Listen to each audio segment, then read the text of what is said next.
Hi friends, info tips and ട്രിക്സിന്റെ മറ്റൊരു വീഡിയോയിലേക്ക് എല്ലാവർക്കും സ്വാഗതം. ഞാൻ ഇന്നിവിടെ ഒരു ഈസി റെസിപ്പിയുമായിട്ടാണ് വന്നിട്ടുള്ളത്.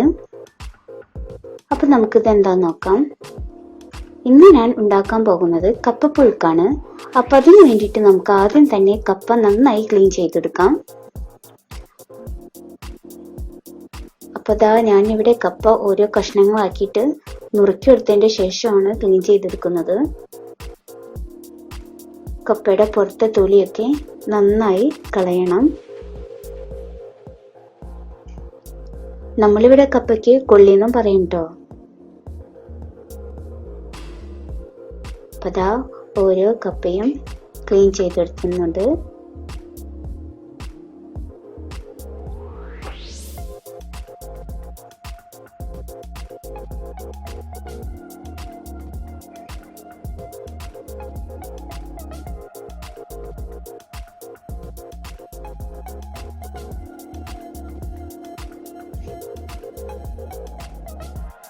അപ്പോൾ നമ്മുടെ കപ്പയൊക്കെ ഇവിടെ ക്ലീൻ ചെയ്തെടുത്തു. ഇനി നമുക്കത് ചെറിയ കഷ്ണങ്ങളാക്കി നുറുക്കിയെടുക്കാം.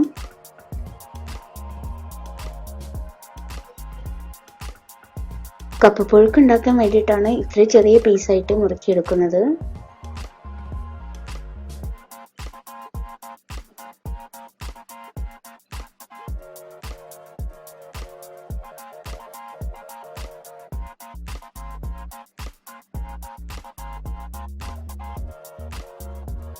ഇനി നമുക്കത് നന്നായി കഴുകിയെടുക്കണം.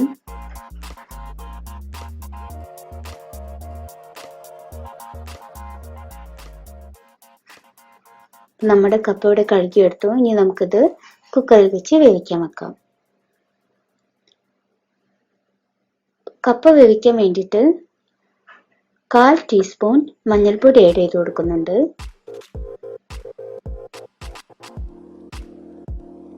പിന്നെ ആവശ്യത്തിന് ഉപ്പ് ആഡ് ചെയ്ത് കൊടുക്കാം. കപ്പ വേവാൻ ആവശ്യത്തിനുള്ള വെള്ളവും ആഡ് ചെയ്ത് കൊടുക്കാം.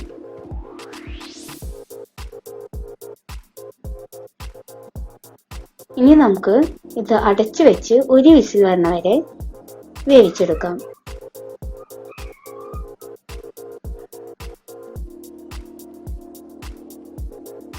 ഇപ്പൊ നമ്മുടെ കപ്പ ഇവിടെ വെന്ത് വന്നിട്ടുണ്ട്.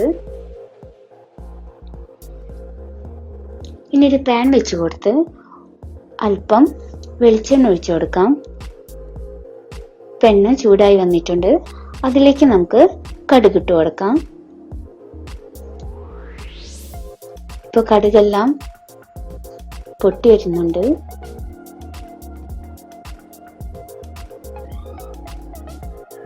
പിന്നെ നമുക്ക് 3 വറ്റൽമുളക് ആഡ് ചെയ്ത് കൊടുക്കാം.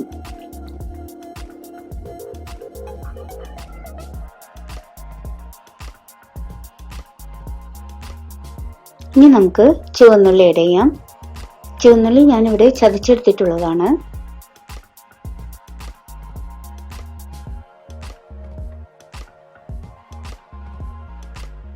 അതിന്റെ കൂടെ തന്നെ ചതച്ചെടുത്ത വെളുത്തുള്ളിയും ആഡ് ചെയ്ത് കൊടുക്കാം.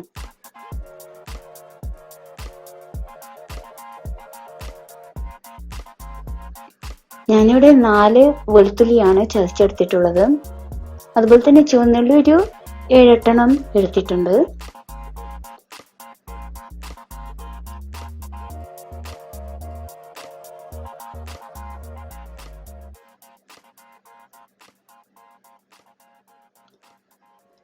ഇപ്പൊ ഇതിന്റെ എല്ലാം പച്ചമണം പോയി വന്നിട്ടുണ്ട്.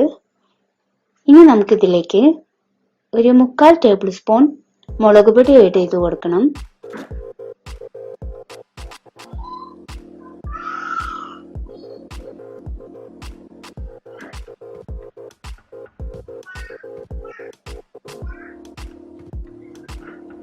ഇനി നമുക്കിതൊന്ന് വഴറ്റിയെടുക്കാം. ഇനി അതിലേക്ക് നമ്മുടെ കപ്പ ഇട്ട് കൊടുക്കാം. ഇനി നന്നായി മിക്സ് ചെയ്തെടുക്കാം.